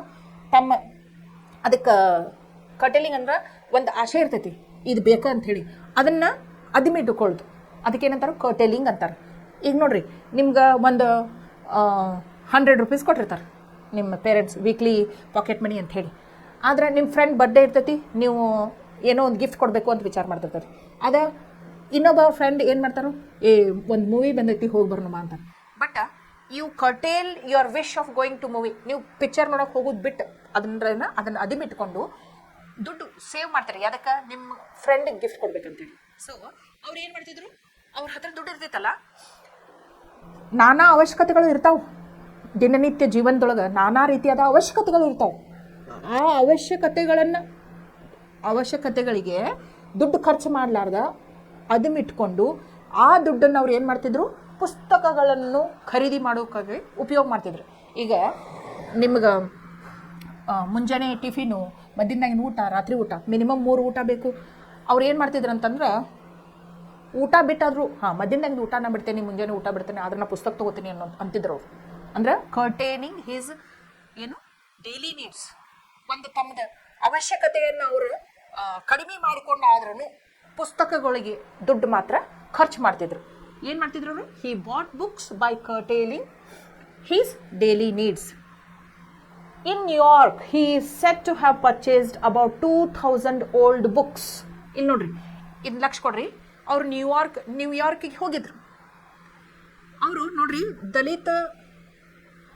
ದಲಿತರಾಗಿ ಹುಟ್ಟಿದ್ರೂ ಇಷ್ಟು ಪ್ರತಿಭಾವಂತ ವಿದ್ಯಾರ್ಥಿ ಇದ್ರಲ್ಲ, ಭಾಳ ಕಷ್ಟಪಟ್ಟು ಅವ್ರು ವಿದ್ಯಾಭ್ಯಾಸ ಮಾಡ್ತಿದ್ರು. ಆಮೇಲೆ ನಾವು ಬ್ರಿಟಿಷರಿಗೆ ಧನ್ಯವಾದಗಳನ್ನ ಹೇಳಬೇಕು. ಯಾಕಂತಂದ್ರೆ ಅವರು ನಮ್ಮ ದೇಶದೊಳಗೆ ಅವಾಗಿನ ಕಾಲದೊಳಗೆ, ಅಂದ್ರೆ ನಮ್ಮ ಸ್ವಾತಂತ್ರ್ಯ ಸಿಗೋಕ್ಕಿಂತ ಮೊದಲು ಎಲ್ಲ ಧರ್ಮದವ್ರನ್ನ ಸರಿಸಮಾನವಾಗಿ ನೋಡ್ಕೋತಿರ್ಕಿಲ್ಲ. ದಲಿತರಂತಂದ್ರೆ ಅವ್ರನ್ನ ಭಾಳಷ್ಟು ಏನು ಮಾಡ್ತಿದ್ರು, ಕೀಳು ಮಟ್ಟದೊಳಗೆ ನೋಡ್ಕೋತಿದ್ರು. ಅವ್ರಿಗೆ ವಿದ್ಯಾಭ್ಯಾಸ ಕೊಡೋದಂತೂ ಭಾಳ ದೂರಿನ ಮಾತು. ಆದ್ರೆ ಬ್ರಿಟಿಷರು ಏನು ಮಾಡಿದರು, ಇಂಥ ವಿಚಾರಗಳನ್ನ ಅವ್ರು ಇಟ್ಕೊಳ್ಳಿಲ್ಲ, ಪ್ರತಿಭೆಯನ್ನು ಗುರುತಿಸಿದ್ರು. ಆಮೇಲೆ ಡಾಕ್ಟರ್ B.R. ಅಂಬೇಡ್ಕರ್ ಅವರು ಎಷ್ಟು ಇಂಟೆಲಿಜೆಂಟ್ ಅದಾರ ಅಂತ ಹೇಳಿ ತಿಳ್ಕೊಂಡು ಅವ್ರು ಏನು ಮಾಡಿದರು, ಅವ್ರ ವಿದ್ಯಾಭ್ಯಾಸಕ್ಕಾಗಿ ಅವರಿಗೆ ಪ್ರತಿಯೊಂದು ಅನುಕೂಲ ಮಾಡಿಕೊಟ್ರು. ಬರೀ ಭಾರತ ದೇಶದೊಳಗೆ ಅಷ್ಟೇ ಅಲ್ಲ, ಅವ್ರನ್ನ ಹೊರದೇಶಕ್ಕೆ ಸುಧಾ ಅವರು ಸ್ಕಾಲರ್ಶಿಪ್ ಕೊಟ್ಟು ವಿದ್ಯಾಭ್ಯಾಸಕ್ಕಾಗಿ ಕಳಿಸಿದ್ರು. ಅದಕ್ಕಾಗಿ ಡಾಕ್ಟರ್ B.R. ಅಂಬೇಡ್ಕರ್ ಅವರನ್ನು ಅವ್ರೇನು ಲಾಯರ್ ಅನ್ನಂಗಿಲ್ಲ, ಅವ್ರಿಗೆ ಬ್ಯಾರಿಸ್ಟರ್ ಅಂತಾರೆ. ಯಾಕೆ? ಅವರು ಕ್ಯಾಂಬ್ರಿಡ್ಜ್ ಯೂನಿವರ್ಸಿಟಿ ಒಳಗೆ ಲಾ ಓದಿದ್ರು. ಹೊರದೇಶದೊಳಗೆ ಲಾ ಓದಿದವ್ರಿಗೆ ಬ್ಯಾರಿಸ್ಟರ್ ಅಂತಾರೆ. ಮಹಾತ್ಮ ಗಾಂಧೀಜಿಯವರನ್ನು ಬ್ಯಾರಿಸ್ಟರ್ನ, ಯಾಕಂದ್ರೆ ಅವರು ಲಾ ಎಲ್ಲಿ ಓದಿದ್ರು? ಭಾರತ ಓದಿಲ್ಲ, ಲಂಡನ್ದೊಳಗೆ ಓದಿದ್ರು. ಆಮೇಲೆ ಭಾರತ ದೇಶದೊಳಗೆ ಲಾ ಓದೋರಿಗೆ ಏನಂತಾರೆ? ಲಾಯರ್ ಅಂತಾರೆ. ನೋಡ್ರಿ, ಬ್ರಿಟಿಷರಿಗೆ ನಾವು ನೆನೆಸ್ಬೇಕಂತ ಯಾಕೆ ಹೇಳ್ತೀನಿ ಅಂತಂದ್ರೆ, because they encourage doctor B.R. Ambedkar to go abroad and study in Cambridge university, giving him the scholarship. He became the father of our constitution. ಹೌದಿಲ್ಲೋ? ನಮ್ಮ ದೇಶ ದಿನನಿತ್ಯದ ಆಡಳಿತ ಎತ್ರ ಮೇಲೆ ಏನು ಡಿಪೆಂಡ್ ಆಗೈತಿ ಅಂತಂದ್ರೆ, ಇವತ್ತು ಕಾನ್ಸ್ಟಿಟ್ಯೂಷನ್ ನೋಡ್ಕೊಂಡೇ ನಮ್ದು ಎಲ್ಲ ನಡೀತೈತಿ. ಗೊತ್ತಾಯ್ತಲ್ಲ? ಕಾನ್ಸ್ಟಿಟ್ಯೂಷನ್ ಇಲ್ಲಂದ್ರೆ ಏನಾಗ್ತಿತ್ತು? ಅದಕ್ಕಾಗಿ ಅವ್ರು ಭಾಳ ಶ್ರಮ ವಹಿಸಿದ್ರು. ಅವ್ರು ಭಾಳ ನಾಲೆಜಬಲ್ ಇದ್ರು ಅದ್ರೊಳಗೆ. He was an expert. ಯಾವ ರೀತಿಯಾಗಿ ಎಕ್ಸ್ಪರ್ಟ್ ಅಂತಂದ್ರೆ, ಈಗ ನಾವು ಒಂದು ಮನೆ ಕಟ್ತೀವಿ ಅನ್ಬೋದು, ಮನೆ ಕಟ್ತೀವಿ ಅಂತ ಅನ್ಬೇಕಷ್ಟ. ಆದರೆ ನಾವು ಪ್ಲ್ಯಾನ್ ಮಾಡ್ಸೋಕೆ ಯಾರ ಹತ್ರ ಹೋಗ್ತೀವಿ? ಸಿವಿಲ್ ಇಂಜಿನಿಯರ್ ಹತ್ರನೇ ಹೋಗ್ತೀವಿ. ಈ ದಿಕ್ಕೊಳಗೆ ಬಾಗ್ಲ ಇರಬೇಕು, ಈ ದಿಕ್ಕೊಳಗೆ ಕಿಟಕಿ ಇರಬೇಕು, ಇಷ್ಟು ಗಾಳಿ ಬೆಳಕು ಬರಬೇಕು ಅಂತೇಳಿ ಹೋದ್ರು. ಹಂಗೆ ನಮ್ಮ ಭಾರತ ದೇಶದೊಳಗೆ ಸಾಕಷ್ಟು ಜನರು ಕೂಡ್ಕೊಂಡು ಒಟ್ಟು ಸೇರಿಕೊಂಡು ನಮ್ಮ ದೇಶಕ್ಕೊಂದು ಸಂವಿಧಾನ ಇರಬೇಕು ಅಂತ ನಿರ್ಧಾರ ಮಾಡಿದರು. ಸ್ವಾತಂತ್ರ್ಯ ಸಿಕ್ಕ ನಂತರ ನಮ್ಮ ದೇಶದ ಆಡಳಿತ ಹೆಂಗಿರಬೇಕು? ಇಷ್ಟು ದಿನ ನಮ್ಮನ್ನು ಬ್ರಿಟಿಷರು ಆಳಿದ್ರು, ಅವ್ರದ್ದೇ ಆದಂಥ ಕಾಯ್ದೆ ಕಾನೂನುಗಳಿದ್ದು. ಆದರೆ ಸ್ವತಂತ್ರ ಸಿಕ್ಕ ಮೇಲೆ ನಮ್ಮ ದೇಶದ ಕಾಯ್ದೆ ಕಾನೂನುಗಳು ಇರಬೇಕೋ ಬೇಡ? ಸೊ ಇದನ್ನು ಮೊದಲು ತಯಾರಿ ಮಾಡ್ಕೊಂಡ್ರೆ ನಿಮಗೆ ಸ್ವಾತಂತ್ರ್ಯ ಕೊಡ್ತು ಅಂತ ಬ್ರಿಟಿಷರು ಸುಧಾ ಕರಾರು ಹಾಕಿದ್ರು. ನೀವು ನಿಮ್ಮ ದೇಶಕ್ಕೆ ನಿಮ್ಮದೇ ಆದಂಥ ಸಂವಿಧಾನವನ್ನು ರಚಿಸ್ರಿ, ಆಮೇಲೆ ನಾವು ನಿಮಗೆ ಸ್ವಾತಂತ್ರ್ಯ ಕೊಡ್ತೇವೆ, ನಾವು ಹೆಂಗೆ ಬಿಟ್ಟು ಹೋದ್ರೆ ನೀವು ಆಡಳಿತ ಹೆಂಗೆ ಮಾಡೋರು ಅಂತೇಳಿ ಒಂದು ಚಾಲೆಂಜ್ ಹಾಕಿದ್ರು ಅವರು. ಸೊ ಅದಕ್ಕೆ ಯಾರ್ದು ಬುದ್ಧಿಶಕ್ತಿ, ಯಾರ್ದು ಉಪಯೋಗ ಆಯ್ತು ಅಂತಂದ್ರೆ, ಹೈಯೆಸ್ಟ್ ಕಾಂಟ್ರಿಬ್ಯೂಟ್ ಮಾಡಿದಾರೆ ಯಾರು? ಡಾಕ್ಟರ್ ಬಿ ಆರ್ ಅಂಬೇಡ್ಕರ್ ಅವರು. ನಮ್ಮ ಸಂವಿಧಾನದ ರಚನೆಯೊಳಗೆ ಹೈಯೆಸ್ಟ್ ಕಾಂಟ್ರಿಬ್ಯೂಷನ್ ಯಾರ್ದೈತಿ ಅಂದ್ರೆ ಡಾಕ್ಟರ್ ಬಿ ಆರ್ ಅಂಬೇಡ್ಕರ್ ಅವರು. ಆಮೇಲೆ ಅಷ್ಟು ನಾಲೆಜ್ ಏನು ಸುಮ್ಕ ಬರ್ತೈತಿ? ಅವರು ಓದ್ತಿದ್ರು. ಆದರೆ ಇವತ್ತಿನ ವಿದ್ಯಾರ್ಥಿಗಳು ಏನು ಮಾಡ್ತಾರೆ? ಓದೋದಕ್ಕಿಂತ ಹೆಚ್ಚು ರೀಲ್ಸ್ ನೋಡ್ತಾರು, ಇನ್ಸ್ಟಾಗ್ರಾಮ್ ಮೇಲೆ, ಫೇಸ್ಬುಕ್ ಮೇಲೆ ಅನಾವಶ್ಯಕವಾಗಿ ಟೈಮ್ ವೇಸ್ಟ್ ಮಾಡ್ತಾರೆ. ಅದನ್ನು ಮಾಡೋದು ಬಿಟ್ಟರೆ ಮಾತ್ರ ಏನು ಮಾಡ್ಬೋದು? ನಾವು ದೇಶ ನಮ್ಮ ಏಳಿಗೆ ಬಗ್ಗೆ ವಿಚಾರ ಮಾಡ್ಕೋಬೋದು. ಓಕೆ, ಇಲ್ಲಿ ನೋಡ್ರಿ, in New York he is set to have purchased about 2000 old books. Old books ಯಾಕೆ? 2000 ಹಳಿ ಪುಸ್ತಕಗಳನ್ನ ಅವರ ಖರೀದಿ ಮಾಡಿದ್ರು. ಹಳಿ ಪುಸ್ತಕ ಯಾಕೆ ಖರೀದಿ ಮಾಡಿದ್ರು? ಈಗ ನೀವು ನೋಡ್ರಿ, ಶ್ರೀಮಂತರು ಏನು ಮಾಡ್ತಾರೆ? ಹೋಗಿ ಸೀದಾ ಪುಸ್ತಕಗಳನ್ನ, ಹೊಸ ಪುಸ್ತಕಗಳನ್ನ ತಗೋತಾರೆ. ಆದರೆ ಸ್ವಲ್ಪ ಫೈನಾನ್ಷಿಯಲಿ ಏನಾದರೂ ವೀಕ್ ಇದ್ರು ಅಥವಾ ದುಡ್ಡು ಖರ್ಚು ಮಾಡೋಕೆ ವಿಚಾರ ಮಾಡೋರು ಇದ್ರು ಅಂತಂದ್ರೆ ರೋಡ್ ಸೈಡ್ ಹಳಿ ಪುಸ್ತಕಗಳನ್ನ ಹಾಫ್ ರೇಟಿಗೆ ಮಾರಾಕಿಟ್ಟಿರ್ತಾರೆ. ಅಂಥ ಪುಸ್ತಕಗಳನ್ನು ತೊಗೊಂಡು ಓದೋರು ಸಾಕಷ್ಟು ಜನ ಇದ್ದಾರೆ. ಓಕೆ, ಸೊ ಅವ್ರು ಏನು ಮಾಡಿದರು? 2000 ಹಳೆ ಪುಸ್ತಕಗಳನ್ನ ಕೊಂಡ್ಕೊಂಡ್ರು. ಯಾಕಂತಂದ್ರೆ ಅವ್ರಿಗೆ ದುಡ್ಡಿಂದ ಮೊದಲೇ ಮಾತ್ರ ಪ್ರಾಬ್ಲಮ್ ಇತ್ತು. ಆಮೇಲೆ ಹಾಫ್ ರೇಟಿಗೆ ಸಿಗ್ತಾವ ಅಂತಂದ್ರೆ ಹೊಸ ಪುಸ್ತಕಗಳನ್ನ ತೊಗೊಂಡು ಓದಬೇಕಂತ ಏನು ಅವಶ್ಯಕತೆ ಇಲ್ಲಲ್ಲ. So he purchased old books. And it is recorded that at the time of the second round table conference in London, ನೋಡ್ರಿ, ಸೆಕೆಂಡ್ ರೌಂಡ್ ಟೇಬಲ್ ಕಾನ್ಫರೆನ್ಸ್ ಎಲ್ಲಿ ನಡೆದಿತ್ತು ಅಂತಂದ್ರೆ ಲಂಡನ್ ಒಳಗೆ ನಡೆದಿತ್ತು. ಅದನ್ನ ಅಲ್ಲಿ ಅಟೆಂಡ್ ಆಗಕ್ಕೆ ಡಾಕ್ಟರ್ ಬಿ ಆರ್ ಅಂಬೇಡ್ಕರ್ ಅವರು ಭಾರತದ ಪ್ರತಿನಿಧಿಯಾಗಿ ಹೋಗಿದ್ರು. ಅಲ್ಲಿ ಏನು ಮಾಡಿದ್ರು ಅವರು? ನೋಡ್ರಿ, ನಾವು ಏನು ಮಾಡ್ತೀವಿ ಕೆಲವು ಸಲ, ಯಾವ ಕೆಲಸಕ್ಕೆ ಹೋಗಿರ್ತೇವೆ ಆ ಕೆಲಸ ಮುಗಿಸ್ಕೊಂಡು ಅಷ್ಟೇ ಬರ್ತೇವೆ. ಆಮೇಲೆ ಎಸ್ಪೆಷಲಿ ಫಾರಿನ್ಗೆ ಹೋದ್ರೆ ನಾವು ಏನು ಮಾಡ್ತೀವಿ? ನಮ್ಮ ದೇಶದೊಳಗೆ ಸಿಗ್ಲಾರ್ದಂಥದ್ದು ಅದ್ಭುತವಾದ ವಸ್ತುಗಳನ್ನ ನಾವು ತೊಗೊಂಡು ಬರಬೇಕು ಅಂತ ಹೇಳಿ ಏನೇನೋ ಯಾವುದಕ್ಕೂ ಉಪಯೋಗ ಬಾರ್ಲಾರ್ದಂತಾದ ಸಾಮಾನನ್ನು ನಾವು ಖರೀದಿ ಮಾಡ್ತೇವೆ. ನಮ್ಮ ದೇಶದಾಗ ಸಿಗೋದಿಲ್ಲಲ್ಲ ಇದು, ಅದಕ್ಕೆ ತೊಗೊಂಡು ಹೋಗ್ಬೇಕಂತ ಹೇಳಿ. ಆದರೆ ಅವ್ರು ಏನು ಮಾಡಿದರು? ಹಿ ಬಾಟ್ ಸೋ ಮೆನಿ ಬುಕ್ಸ್. ಅವ್ರು ಏನು ಮಾಡಿದರು? ಸೆಕೆಂಡ್ ರೌಂಡ್ ಟೇಬಲ್ ಕಾನ್ಫರೆನ್ಸಿಗೆ ಲಂಡನ್ಗೆ ಹೋದ್ರೂ ಅವ್ರು ಏನು ಮಾಡಿದರು ಅಂತಂದ್ರೆ ಅಲ್ಲಿ ಬರೇ ಪುಸ್ತಕಗಳನ್ನ ಖರೀದಿ ಮಾಡಿದ್ರು. ಅವರು ಎಷ್ಟು ಪುಸ್ತಕಗಳನ್ನ ಖರೀದಿ ಮಾಡಿದ್ರು ಅಂತಂದ್ರೆ ನೋಡ್ರಿ, that they had to be sent to India in 32 boxes. ನೋಡ್ರಿ, ಎಷ್ಟು ಪುಸ್ತಕಗಳನ್ನ ಅವರು ಖರೀದಿ ಮಾಡಿದ್ರು ಅಂತಂದ್ರೆ 32 ಬಾಕ್ಸ್ ಒಳಗೆ ಪ್ಯಾಕ್ ಮಾಡಿ ಭಾರತ ದೇಶಕ್ಕೆ ಕಳಿಸ್ಬೇಕಾಯ್ತು. ವಿಚಾರ ಮಾಡಿರಿ, ನೀವು 1ನೇದಿಂದ 10ನೇ ಮಟ್ಟ ಕಲಿಯಾಕತ್ತೀರಿ, ಒಂದು ಬಾಕ್ಸ್ ಪುಸ್ತಕ ಇಟ್ಟಿರಿ, ಇಂಪಾರ್ಟೆಂಟ್ ಪುಸ್ತಕ ನಿಮ್ಮ ಮನೆಯೊಳಗೆ ಓದಾಕ. ವಿಚಾರ ಮಾಡಿರಿ. ಸೊ ಈಗ 1ನೇ ಪ್ರಶ್ನೆ ಏನು ಬರ್ತೈತೆ ಹೇಳ್ರಿ? Write or explain how doctor B R Ambedkar is considered to be a ferocious reader ಅಂತಂದ್ರೆ ಇಲ್ಲಿಂದ ಹಿಡಿದು ಇಲ್ಲಿವರೆಗೂ ಬರಿಬೇಕು. He had an insatiable thirst for books, ಇದನ್ನೆಲ್ಲ ಬರಿಬೇಕು. ಇಷ್ಟ ಫಸ್ಟ್ ಪ್ಯಾರಾಗ್ರಾಫ್ ಒಳಗೆ ಏನೈತಿ? ಅವರು ಪುಸ್ತಕಗಳ ಪ್ರತಿ ಅವರ ಪ್ರೇಮ ಯಾವ ರೀತಿ ಆಗಿತ್ತು ಅಂದ್ರೆ ಡೈಲಿ ನೀಡ್ಸನ್ನು ಕರ್ಟೇಲ್ ಮಾಡ್ಕೊಂಡವರು ತಗೋತಿದ್ರು. 2000 ಪುಸ್ತಕಗಳನ್ನ, ಓಲ್ಡ್ ಪುಸ್ತಕಗಳನ್ನ ನ್ಯೂಯಾರ್ಕ್ ಒಳಗೆ ತೊಗೊಂಡಿದ್ರು. ಲಂಡನ್ಗೆ ಹೋದಾಗ 32 ಬಾಕ್ಸ್ ಒಳಗೆ ಪ್ಯಾಕ್ ಮಾಡಿ ಕಳಿಸೋಷ್ಟು ಪುಸ್ತಕಗಳನ್ನ ಅವ್ರು ತೊಗೊಂಡಿದ್ರು. ಇಷ್ಟು ಬರ್ತಾರೆ ಸಾಕು. ಓಕೆ, 2 ಮಾರ್ಕ್ಸಿಗೆ ಬರ್ತೈತಿ. Next paragraph. It is important to record here one major influence on Dr. Ambedkar. While in the USA, he was drawn to the 14th Amendment of the Constitution of the USA, which gave freedom to the Black Americans. He saw at once the parallel of the situation for the depressed classes in India. On returning home, Baba Saheb came to be greatly influenced by the life and work of Mahatma Phule, the votary of a classless society and women's uplift. The need as well as the feasibility of reform impressed itself on Baba Saheb's mind, and he decided to devote all his time and talents for the amelioration of his underprivileged brethren. Newspapers started by him such as the Muknayak, Bahishkrit Bharat and Samata were at once recognized as authentic voices of the depressed classes.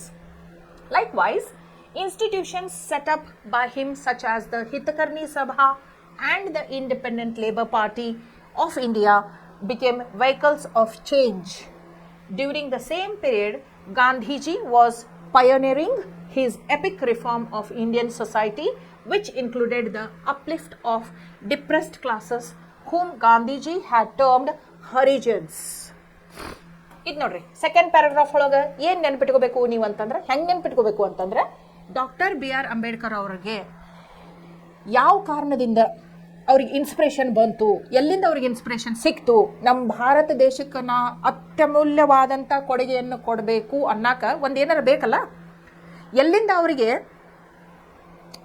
ಪ್ರೇರಣೆ ಸಿಕ್ತು ಅನ್ನೋದನ್ನ ನೀವು ನೆನ್ಪಿಟ್ಕೋಬೇಕು. Second paragraph ಒಳಗೆ okay, ಬಾಬಾ ಸಾಹೇಬ್ ಅಂಬೇಡ್ಕರ್ ಅವ್ರಿಗೆ ಯಾವ್ಯಾವ್ದು ಇದರಿಂದ ಪ್ರೇರಣೆ ಸಿಕ್ತು ಅಂತ ಹೇಳಿ. ಓಕೆ, ಇಟ್ ಈಸ್ ಇಂಪಾರ್ಟೆಂಟ್, ಇದು ಮುಖ್ಯವಾದಂಥ ವಿಷಯ. ಇಂಪಾರ್ಟೆಂಟ್ ಅಂದ್ರೆ ಮುಖ್ಯವಾದಂಥ.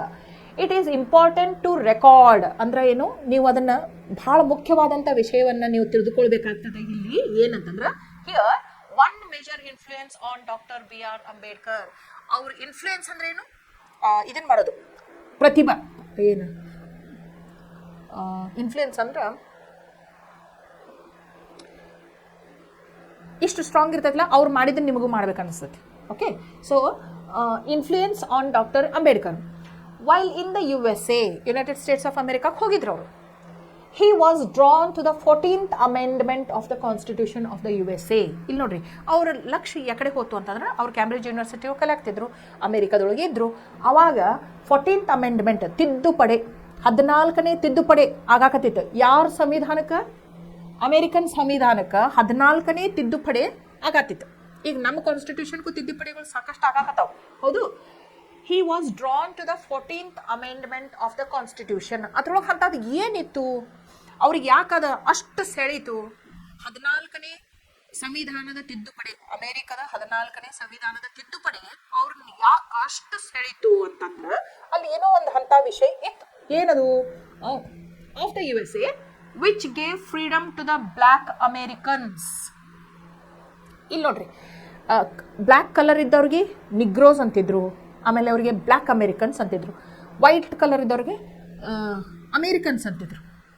ಅವ್ರಿಗೆ ಇದೇನು ಕಲರ್ ಇದೆಲ್ಲ ಡಿಸ್ಕ್ರಿಮಿನೇಷನ್ ಇತ್ತಲ್ಲ ಅಮೇರಿಕಾದೊಳಗೆ, ಬ್ಲ್ಯಾಕ್ಸ್ ವೈಟ್ಸ್ ಅಂಥೇಳಿ, ಈ ಡಿಸ್ಕ್ರಿಮಿನೇಷನ್ ವಿಪರೀತ ಇತ್ತು. ಸರಿ ಸಮಾನತೆ ಅನ್ನೋದು ಒಟ್ಟ ಇರ್ತಿರ್ಕಿಲ್ಲ. ಭಾಳ ಇಲ್ ಟ್ರೀಟ್ ಮಾಡ್ತಿದ್ರು ಅಮೇರಿಕನ್ಸ್. ಬರೀ ಕಲರ್ದಿಂದ ನಾವು ಇವ್ರಿಗಿಂತ ಭಾಳ ಸುಪೀರಿಯರ್ ಅದೇವಿ ಅಂತ ಕನ್ಸಿಡರ್ ಮಾಡ್ಕೋತಿದ್ರು. ಇದು ಏನು ಅಮೇರಿಕನ್ಸ್, ಬ್ಲ್ಯಾಕ್ ಅಮೇರಿಕನ್ಸ್ ಅಂತ ಇತ್ತಲ್ಲ, ಅದನ್ನು ನೋಡಿ ಆ ಇಕ್ವಾಲಿಟಿ ತರೋ ಸಂಬಂಧಾಗಿ USA ಕಾನ್ಸ್ಟಿಟ್ಯೂಷನ್ನ 14th ಅಮೆಂಡ್ಮೆಂಟ್ ಮಾಡ್ಕೊತು. ಏನು, ಸರಿ ಸಮಾನತೆ ಬರಲಿ, ಇಕ್ವಾಲಿಟಿ ಬರಲಿ ಅನ್ನೋ ಸಂಬಂಧ. ಬ್ಲ್ಯಾಕ್ ಅಮೇರಿಕನ್ಸ್ ಬೇಡ ನಮಗಂತ ಹೇಳಿ. Whites, black Americans. ವೈಟ್ಸ್ ಅಂದ್ರೆ ಯಾರು? ಬ್ರಿಟಿಷ್.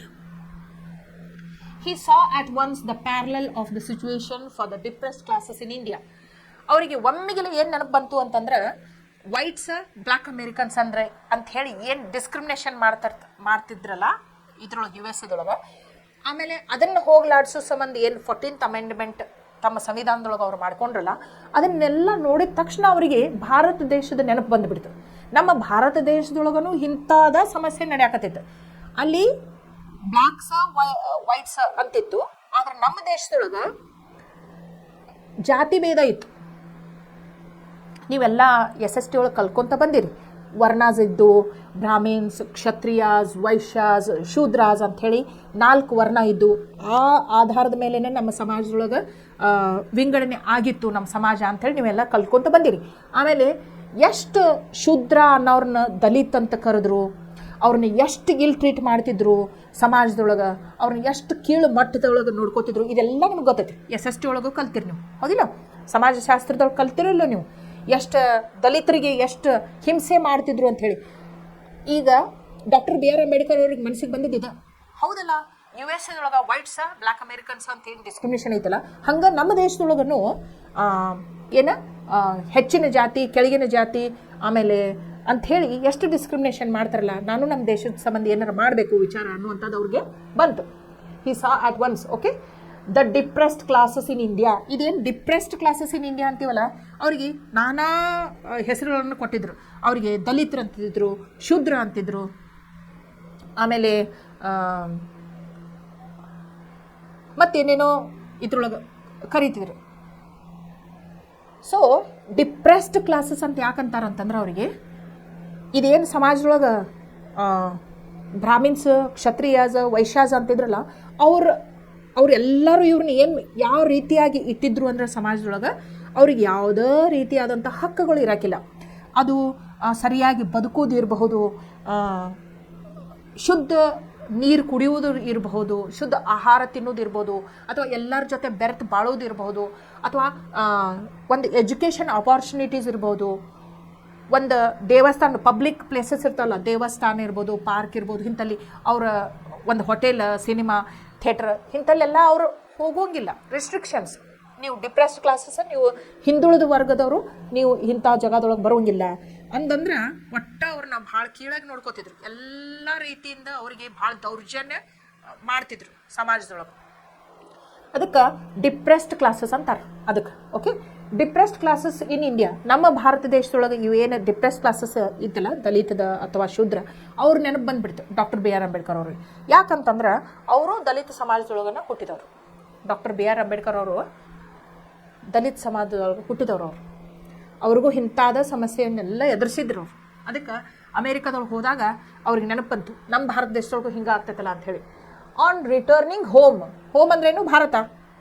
ಅವರು ಹೊರದೇಶಕ್ಕೆ ಹೋಗಿದ್ರು ವಿದ್ಯಾಭ್ಯಾಸಕ್ಕಾಗಿ, ಹೆಚ್ಚಿನ ವಿದ್ಯಾಭ್ಯಾಸಕ್ಕಾಗಿ, ವ್ಯಾಸಂಗಕ್ಕಾಗಿ ಅವರು ಹೊರಗಡೆ ಹೋಗಿದ್ದು. ನಾನು ಹೇಳಿದ್ನಲ್ಲ ನಿಮಗೆ, ಕ್ಯಾಂಬ್ರಿಡ್ಜ್ ಯೂನಿವರ್ಸಿಟಿ ಒಳಗೆ ಅವರಿಗೆ ಸ್ಕಾಲರ್ಶಿಪ್ ಕೊಟ್ಟಿತ್ತು ಬ್ರಿಟಿಷ್ ಗೌರ್ಮೆಂಟ್. ಅವರು ಬ್ಯಾರಿಸ್ಟರ್ ಆಗಿ ಬಂದರು ಅಂಥೇಳಿ. ಅವಾಗ ಅವರು ಮತ್ತೆ ಭಾರತ ದೇಶಕ್ಕೆ ಮರಳಿ ಬಂದಾಗ Baba Saheb came to be greatly influenced by the life and work of Mahatma Phule. First ಅವರು ಹೆಚ್ಚಿನ ವ್ಯಾಸಂಗಕ್ಕಾಗಿ ಯುನೈಟೆಡ್ ಸ್ಟೇಟ್ಸ್ ಆಫ್ ಅಮೇರಿಕಾಕ್ಕೆ ಹೋದಾಗ 14th ಅಮೆಂಡ್ಮೆಂಟ್ ಆಫ್ USA ಕಾನ್ಸ್ಟಿಟ್ಯೂಷನ್ದಿಂದ ಅವ್ರಿಗೆ ಪ್ರಭಾವ ಬೀರ್ತದೆ. ಅಲ್ಲಿ ಡಿಸ್ಕ್ರಿಮಿನೇಷನ್ ನೋಡಿ, ನಮ್ಮ ಭಾರತದೊಳಗೂ ಐತಲ್ಲಪ್ಪ, ನಾ ಅದನ್ನು ಹೋಗ್ಲಾಡಿಸ್ಬೇಕು ಅನ್ನುವಂಥದ್ದು ಅವ್ರ ಮನಸ್ಸಿನೊಳಗೆ ಅಲ್ಲಿ ಬಂತು. ಆಮೇಲೆ ಭಾರತ ದೇಶಕ್ಕೆ ಅವ್ರು ಏನು ಮರಳಿ ಬಂದ್ರಲ್ಲ, ಅವಾಗ ಒಬ್ಬರು ಮಹಾತ್ಮ ಫುಲೆ, ಜ್ಯೋತಿಬಾ ಫುಲೆ ಅಂತೇಳಿ ಹೆಸರು ಕೇಳಿರ್ಬೋದು ನೀವು. ಅವ್ರ ಶ್ರೀಮತಿ ಅವರನ್ನು, ಅವ್ರ ಹೆಂಡತಿ ಸಾವಿತ್ರಿಬಾಯಿ ಫುಲೆ, ಇಬ್ಬರು ಗಂಡ ಹೆಂಡತಿ ಏನು ಮಾಡಿದ್ರು ಅವರು,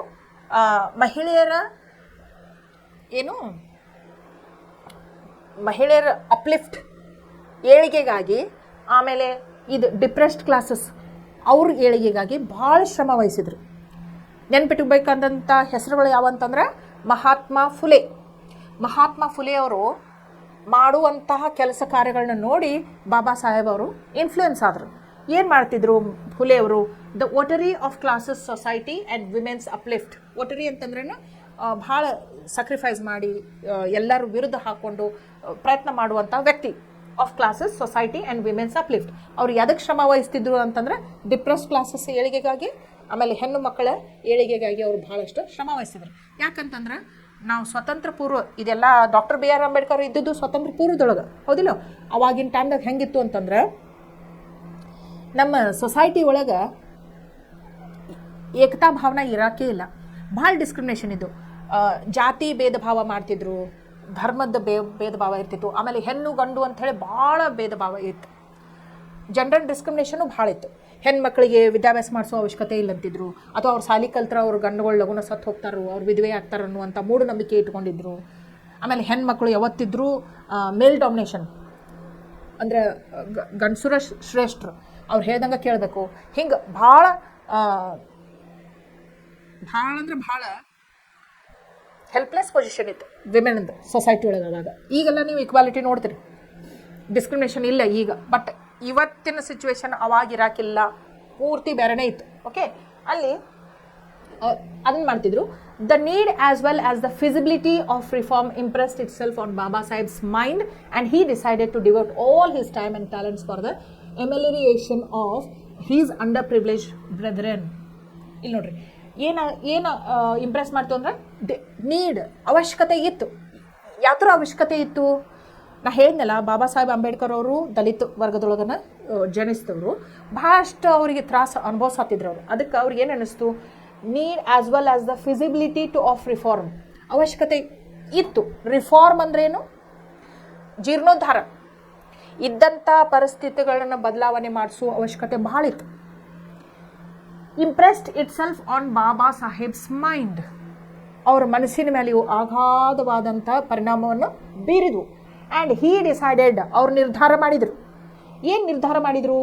to devote all his time, ತಮ್ಮ ಎಲ್ಲ ಸಮಯವನ್ನು ಅವರು ಯಾವುದಕ್ಕಾಗಿ ಸಮರ್ಪಣೆ ಮಾಡಬೇಕು ಅಂತ ನಿರ್ಧಾರ ತೊಗೊಂಡ್ಬಿಟ್ರು. ಯಾವುದಕ್ಕಾಗಿ ಸಮರ್ಪಣೆ ಮಾಡಬೇಕಂತ ನಿರ್ಧಾರ ತೊಗೊಂಡ್ರು ಅಂತಂದ್ರೆ ಬರೀ ಟೈಮ್ ಅಷ್ಟೇ ಅಲ್ಲ, ತಮ್ಮ ಪ್ರತಿಭೆಯನ್ನು ಕೂಡ ಅವ್ರು ಭಾಳ ಪ್ರತಿಭಾವಂತ ಇದ್ರು. ಹೌದು, ನಾಲೆಜಬಲ್ ಪರ್ಸನ್ ಇದ್ರು. For the amelioration of his, amelioration ಅಂದ್ರೆ upliftment of his underprivileged brethren. Underprivileged ಅಂದ್ರೆ ಏನು? ಮಿನಿಮಮ್ ಫೆಸಿಲಿಟೀಸು ಇರಲಾರ್ದಂಥ ವ್ಯಕ್ತಿ ಅಂಡರ್ ಪ್ರಿವಿಲೇಜ್ಡ್ ಅಂತಂದ್ರೆ. ಈಗ ನೋಡ್ರಿ, ಮಿನಿಮಮ್ ಫೆಸಿಲಿಟೀಸ್ ಅಂದ್ರೆ ಏನು? 3: ಊಟ, ಏನು ಆಹಾರ, ಬಟ್ಟೆ, ಒಂದು ನೆರಳು ವಾಸ ಮಾಡಕ್ಕೆ. ಹೌದಲ್ಲ, ರೋಟಿ ಕಪಡ ಅವ್ರ ಮಕಾನ್ ಅಂತಾರೆ, ಹೌದಲ್ಲ ಹಿಂದಿ ಒಳಗೆ. ಹಂಗೆ ಇಷ್ಟು ಇರಾಕಿಲ್ಲ. ಮಿನಿಮಮ್ ಬೇಸಿಕ್ ನೀಡ್ಸ್ ಸ್ಯಾಟಿಸ್ಫೈ ಆಗ್ಲಾರ್ದಂಥ ಜನರು ಅಂಡರ್ ಪ್ರಿವಿಲೇಜ್ ಭಾಳ ಇದ್ರು.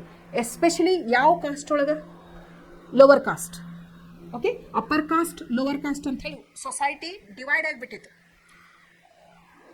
There was no unity. ಒಂದು ನೀವು ನೆನ್ಪಿಟ್ಕೋಬೇಕು, ನಮ್ಮ ದೇಶಕ್ಕೆ ಸ್ವಾತಂತ್ರ್ಯ ಬೇಕಾದ್ರೆ ಒಗ್ಗಟ್ಟಿನಲ್ಲಿ ಬಲವಿದೆ ಅನ್ನುವಂಥದ್ದು ಭಾಳ ದೊಡ್ಡ ರೋಲ್ ಪ್ಲೇ ಮಾಡ್ತಿತ್ತು. ನಮ್ಮಲ್ಲೇ ಒಗ್ಗಟ್ಟಿರಾಕಿಲ್ಲ. ಮೇಲ್ಜಾತಿಯವರು, ಕೆಳಗಿನ ಜಾತಿಯವರು, ಇವರು ಗಂಡು ಮಕ್ಕಳು, ಇವ್ರು ಹೆಣ್ಮಕ್ಳು ಅಂತ ಹೇಳಿ ಡಿಸ್ಕ್ರಿಮಿನೇಷನ್ ಮಾಡಿ ಸಮಾಜ ಒಡೆದು ಹಾಕಿಬಿಟ್ಟಿದ್ರು. ಇಂಥ ಟೈಮ್ದೊಳಗೆ ನಾವು ನಮ್ಮ ದೇಶಕ್ಕೆ ಸ್ವಾತಂತ್ರ್ಯ ತಂದುಕೊಳ್ಳೋದು ಕನಸಿನ ಮಾತಾಗಿತ್ತು.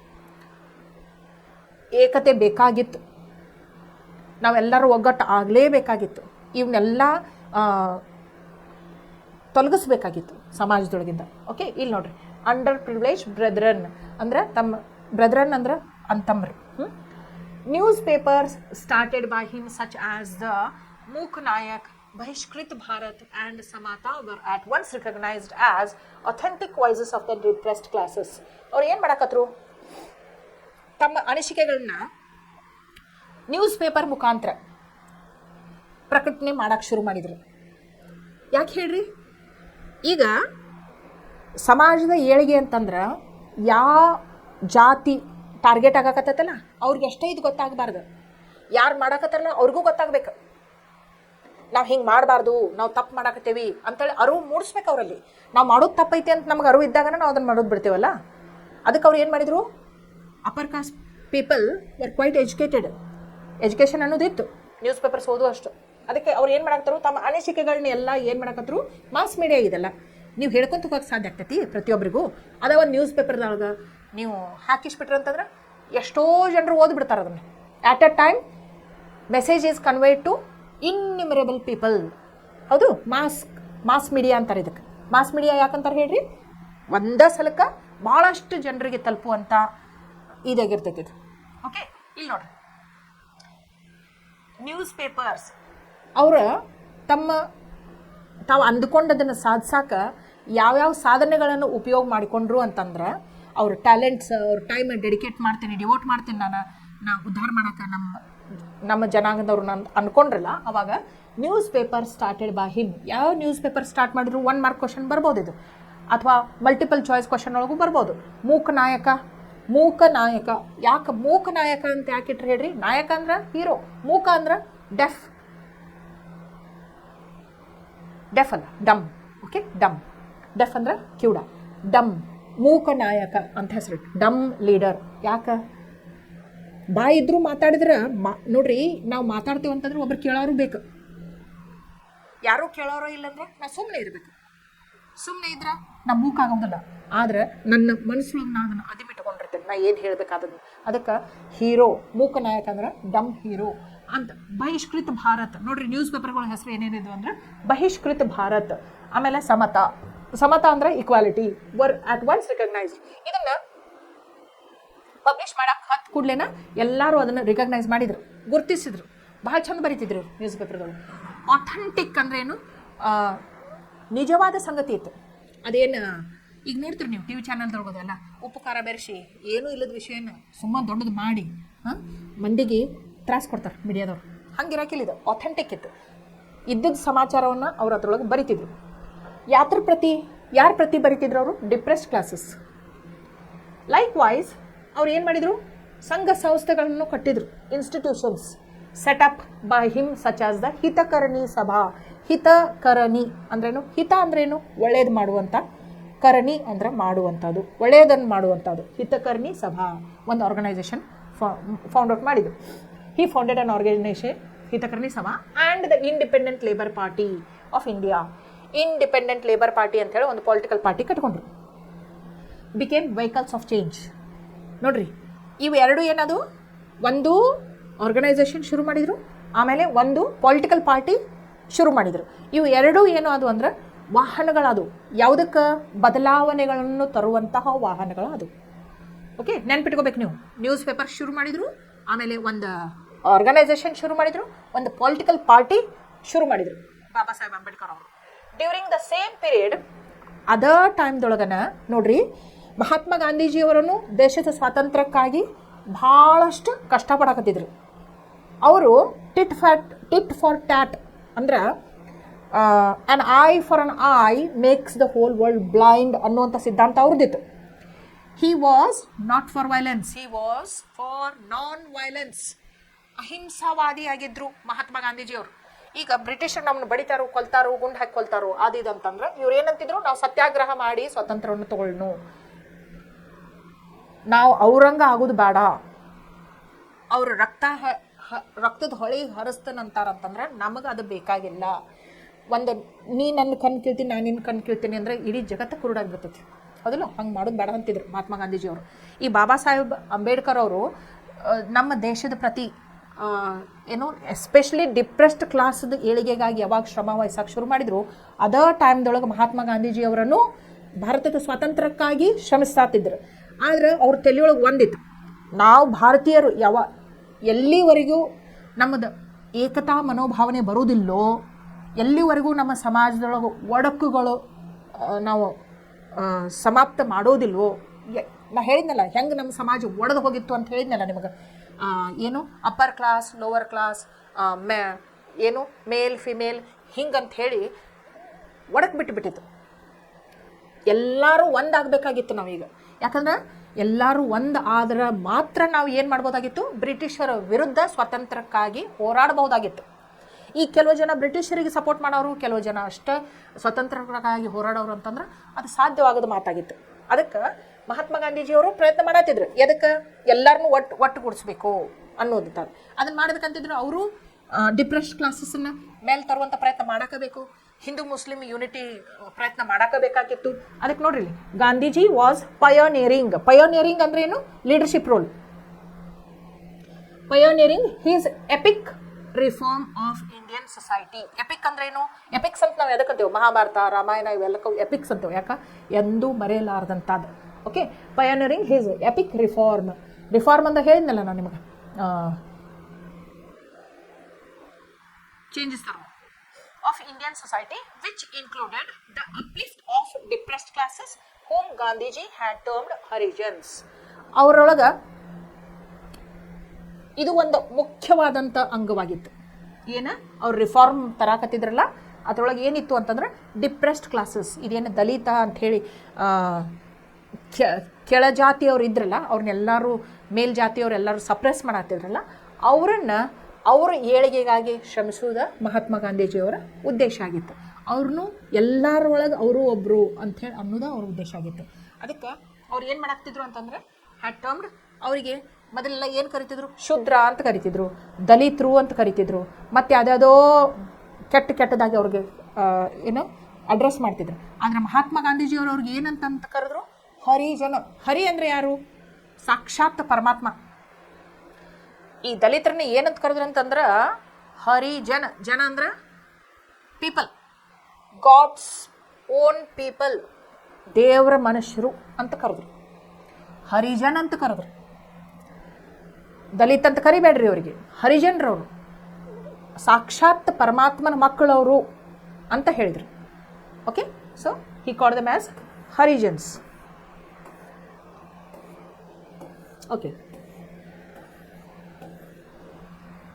ಸೊ ಸೆಕೆಂಡ್ ಪ್ಯಾರಾಗ್ರಾಫ್ ಒಳಗೆ ನೀವು ಏನೇನು ನೆನ್ಪಿಟ್ಕೋಬೇಕು. ಸೆಕೆಂಡ್ ಪ್ಯಾರಾಗ್ರಾಫ್ ಒಳಗೆ ಬಾಬಾ ಸಾಹೇಬ್ ಅಂಬೇಡ್ಕರ್ ಅವರು ಭಾರತ ದೇಶಕ್ಕೆ ಬಂದದ್ದು, ವಾಪಸ್ ಬಂದದ್ದನ್ನು ನೆನ್ಪಿಟ್ಕೋಬೇಕು.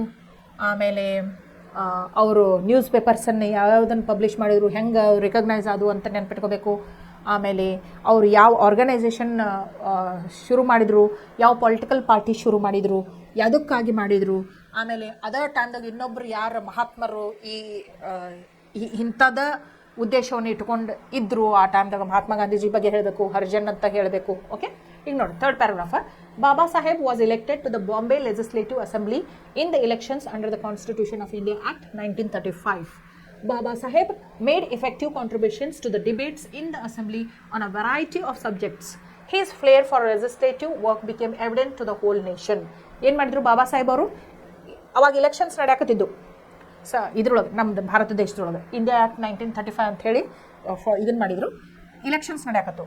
ಇದು ಲೆಜಿಸ್ಲೇಟಿವ್ ಅಸೆಂಬ್ಲಿ ಈಗ ಹೆಂಗದಾವಲ್ಲ, ಲೋಕಸಭಾ ರಾಜ್ಯಸಭಾ ಅಂತ ಹೇಳಿ ಲೆಜಿಸ್ಲೇಟಿವ್ ಅಸೆಂಬ್ಲಿಗೆ ಇಲೆಕ್ಷನ್ ನಡೆದಿದ್ದು. ಅವಾಗ ಬಾಬಾ ಸಾಹೇಬ್ ಅಂಬೇಡ್ಕರ್ ಅವರನ್ನು ಇಲೆಕ್ಟ್ ಆದರು ಕಾನ್ಸ್ಟಿಟ್ಯೂಷನ್ ಒಳಗೆ. Made effective contributions to the debates. ಅವಾಗ ಈಗ ನೋಡ್ತಿರಲ್ಲ ನೀವು, ಪಾರ್ಲಿಮೆಂಟ್ದೊಳಗೆ ಡಿಬೇಟ್ಸ್ ನಡೆದಿರ್ತಾವೆ. ಅವಾಗ ಭಾಳ ಅವ್ರು ಡಿಬೇಟ್ ಮಾಡಾಕತ್ರು, ಅಂದ್ರೆ ಕೆಳಜಾತಿಯವರ ಪರವಾಗಿ ಭಾಳಷ್ಟು ಅಸೆಂಬ್ಲಿ ಒಳಗೆ ಡಿಬೇಟ್ ಮಾಡಾಕತ್ರು. His flair for legislative work became evident to the whole nation. ಅವಾಗ ಅವ್ರದ್ದು ಕೊಡುಗೆಗಳನ್ನ ನೋಡಿ ಇಡೀ ದೇಶ ಮೆಚ್ತು. ಈಗ ನೋಡ್ರಿ, check your understanding, share your responses. Ambedkar spent most of his life in, ಎದ್ರೊಳಗೆ ಅವರು ತಮ್ಮ ಜೀವನವನ್ನು ವ್ಯಯ ಮಾಡಿದ್ರು? Purchasing books, attending conferences, reading books, importing books. ಯಾತ್ರೊಳಗೆ? Reading books. ಹೌದು. Pick out the word in the first paragraph which means a quality that makes a person or a thing different from another. ಬೇರೆದವ್ರಿಗಿಂತ ಎಲ್ಲರಿಗಿಂತ ಬೇರೆ ಮಾಡೋದು ಯಾವುದು? Trait, TRAIT, ಅದು quality. Okay. How did the 14th amendment of the American Constitution benefit the black Americans? Black Americans ಗೆ equality ಸಿಕ್ತು amendment ಇದ್ರಿಂದ. Okay. What did Mahatma Phule work for? Upliftment of depressed classes and women. Mook Nayak, Bahishkrit Bharat and ಸಮಾಟ ವರ್ ಏನಿವೆಲ್ಲ news papers. Gandhiji term the depressed classes as, ಏನಂತ ಕರೆದ್ರು Mahatma Gandhiji depressed classes ಅವ್ರಿಗೆ? ಹರಿಜನ್ಸ್. ಇಲ್ಲಿ ನೋಡಿ ಮೀನಿಂಗ್ಸ್ ಕೊಟ್ಟಾರೆ. ವರೋಷಿಯಸ್ ಅಂದ್ರೆ very eager for knowledge. Insatiable ಅಂದ್ರೆ that which cannot be satisfied. Amelioration ಅಂದ್ರೆ ಮೇಕ್ ಸಮಥಿಂಗ್ ಬೆಟರ್. ಓಕೆ, ಇವತ್ತು ಇಲ್ಲಿವರೆಗೂ ನೀವು ಈ ಪಾಠವನ್ನು ಇವತ್ತು ಓದ್ಕೊಳ್ರಿ. ನಾಳೆಯಿಂದ 4th ಪ್ಯಾರಾಗ್ರಾಫನ್ನು ನಾವು ಶುರು ಮಾಡೋಣ. ಇವತ್ತಿಗೆ ನಾನು ಇಲ್ಲೇ ಸ್ಟಾಪ್ ಮಾಡ್ತೀನಿ. Thank you.